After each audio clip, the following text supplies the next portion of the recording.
2025년 7월 28일 월요일, 네, 한국 증시 마감 상황을 좀 깊이 파헤쳐 보겠습니다. 오늘 시장이 정말 한마디로 딱 정의하기가 어렵네요. 그쵸? 네, 맞아요. 완전 극과 극이었죠. 코스피는 뭐 3,200선을 시원하게 넘어서면서 강세를 보였는데 또 코스닥은 하락하고 완전히 다른 길을 갔어요. 네. 이런 좀 엇갈린 시장의 중심에 역시나 삼성전자가 딱 있었습니다. 네, 있었습니다. 그 장 시작 전에 나온 소식이었죠. 삼성전자랑 테슬라. 아, 맞아요. 그 계약 규모가 무려 22조 7,600억 원. 어마어마하죠. 네, 상상하기 힘든 규모죠. 이 초대형 반도체 위탁 생산 계약 소식이 뭐랄까 시장 전체를 그냥 뒤흔들어 놨습니다. 네, 그래서 오늘 저희가 살펴볼 자료가 바로 이 격동의 하루를 담은 마감 시황 보고서인데요. 당신을 위해서 핵심만 한번 뽑아보겠습니다. 네, 좋습니다. 이 거대한 계약 하나가 도대체 어떻게 코스피와 코스닥의 운명을 이렇게 극명하게 갈라놓았는지, 그리고 또 그 뜨거웠던 반도체 랠리 이면에서는 왜 금융주들은 그렇게 맥없이 무너졌는지, 그 배경과 이게 당신에게 던지는 의미, 이걸 좀 깊이 들여다보겠습니다. 네, 단순히 오르고 내린 걸 넘어서 이 쏠림 현상이 말해주는 더 큰 그림을 좀 읽어봐야 할 것 같아요. 맞습니다. 함께 파헤쳐 보시죠.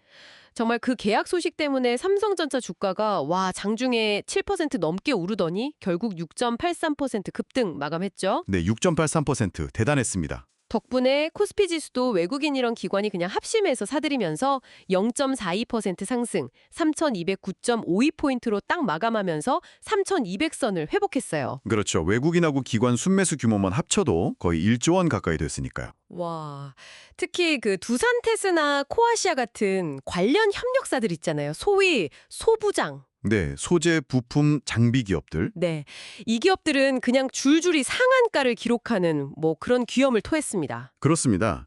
이번 계약이 사실 삼성전자에게는 테슬라라는 정말 거물급 고객을 확보하면서 파운드리 사업의 기술력, 또 안정성, 이걸 다시 한번 증명했다. 이런 점에서 의미가 아주 큽니다. 아, 단순히 수주 금액만 큰 게 아니군요. 네, 그렇죠. 시장의 신뢰를 회복하고 경쟁사 대비 우위를 좀 확인시켜 준 거죠.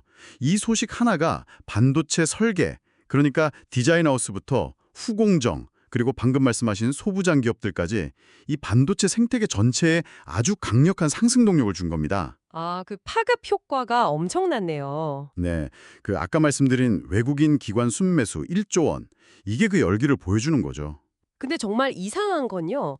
코스피가 이렇게 뜨거웠는데도 시장 전체 분위기는 되게 냉랭했다는 거예요. 맞아요. 그게 참 아이러니하죠. 코스닥 지수는 오히려 0.32% 하락해서 804.4정으로 마감했고요. 더 중요한 건 코스피랑 코스닥 양시장 모두에서 하락한 종목 수가 상승한 종목 수보다 월등히 많았다는 점이에요. 네, 훨씬 많았죠. 이게 전형적인 쏠림 현상, 그것도 아주 극심한 경우라고 봐야겠죠. 정확한 지적입니다. 네, 시장의 유동성이 진짜 무슨 블랙홀처럼 삼성전자하고 반도체 관련주로 그냥 쫙 빨려 들어가니까 다른 쪽에서는 자금이 막 빠져나가는 현상이 아주 뚜렷했습니다.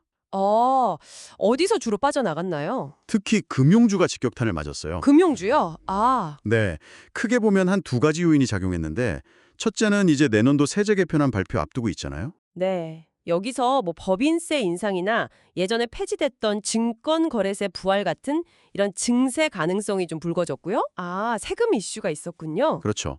둘째는 또 대통령이 직접 금융권의 소위 그 이자 장사 행태, 이걸 비판하면서 투자 심리가 갑자기 확 위축된 점입니다. 아, 맞아요. 그런 발언이 있었죠. 네.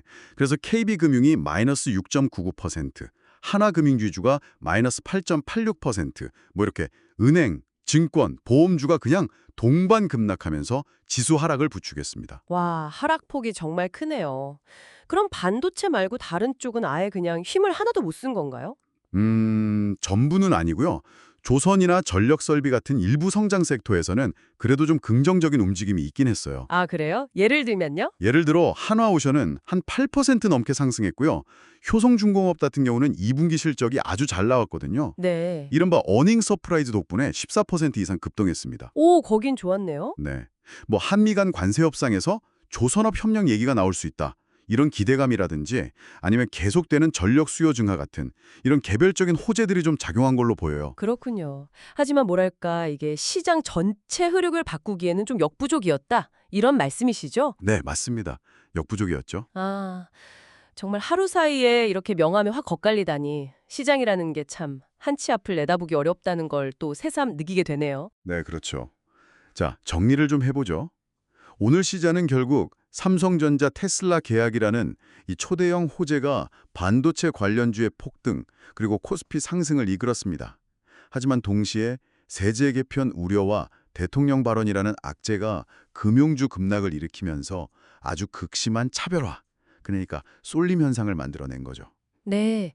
특정 테마가 시장 전체를 얼마나 강하게 흔들 수 있는지 정말 여실히 보여준 하루였어요. 맞습니다. 이 극단적인 쏠림 현상이라는 게 뭐 단기적으로는 기회를 제공하기도 하지만 동시에 소수의 대형주가 시장 전체를 좌우하는 이런 구조적인 취약점에 대한 질문도 던지는 것 같아요. 네, 삼성전자발 훈풍으로 관련 기업들이 축포를 쏘아 올리고 또 조선, 전력설비 같은 일부 섹터가 선방한 것은 분명 좋은 소식입니다. 하지만 상승 종목보다 하락 종목이 훨씬 많았다는 사실은 이 온기가 시장 전체로 퍼지지는 못했다는 명백한 증거겠죠? 바로 그 지점입니다. 네. 그래서 여기서 당신께 던지고 싶은 질문은 바로 이겁니다. 이렇게 거대 기업의 계약이나 어떤 특정 정책 이슈 같은 이런 헤드라인 뉴스가 시장 전체를 압도하는 상황에서 혹시 우리가 놓치고 있는 다른 중요한 변수나 잠재적인 위험은 없을까요? 오늘의 이 뜨거운 열기 너머에서 당신은 어떤 점들을 더 깊이 주시해야 할까요?